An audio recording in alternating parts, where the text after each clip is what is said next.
राम राम टाबरा। आज आप वस्तुओं की सर्वांग क्षमता और समरूपता में दोनों में अंतर जाना। देखो सर्वांग क्षमता कई है, सर्वांग सम,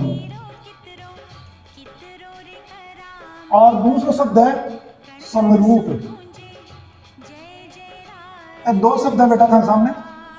सर्वांग क्षमता का मतलब तो है कि दो वस्तुएं कोई भी जो है वो रूप और उसके आकार दोनों में, यानी कि आकार और आकृति, आकार और आकृति दोनों में बराबर होना चाहिए।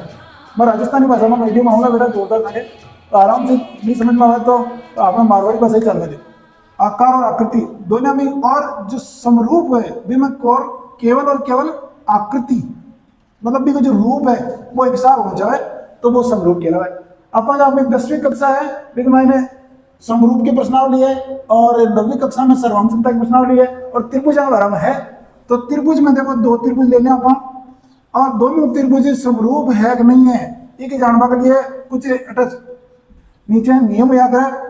एस एस एस पहला नियम, दूसरा नियम याद है एस ए एस, और तीसरा नियम याद है एस ए एस ए, और चौथा नियम याद है आर एच एस।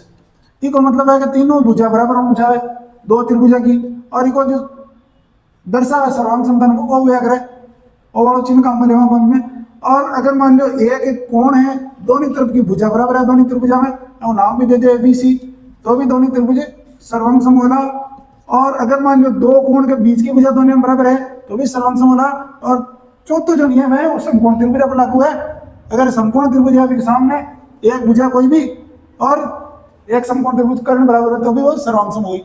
समरूपता के लिए का यही केवल जैसे मान लो यहाँ कोई एक त्रिभुज है और दूसरा विषय त्रिभुज है, मान लो बड़ो है, तो ये समरूप है। समरूप के लिए चिन्ह काम में लेवा, और इसके लिए नियम है अगर ए ए ए, यानी कि दोनों कोण बराबर है तो भी वो समरूप हो सके। तो ये जो समरूप और सर्वांग क्षमता पटिया त्रिभुजा के अलावा किसी भी वस्तु पर काम हो सके, लेकिन सर्वांग क्षमता में आकार और आकृति दोनों बराबर होना चाहिए, जबकि समरूप में कोई आकृति एक साथ होना चाहिए। त्रिभुज है तो विषय त्रिभुज, जैसे मान लो आप समकोण त्रिभुज लेवा, समकोण त्रिभुज का एक कोण 90 डिग्री का है, तो दूसरा जो बड़ो त्रिभुज लेवा या छोटो लेवा वो भी समकोणी होना चाहिए, जब जार वो समरूप कह रहा है।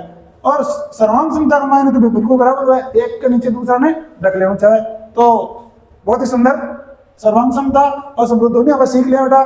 धन्यवाद, राम राम।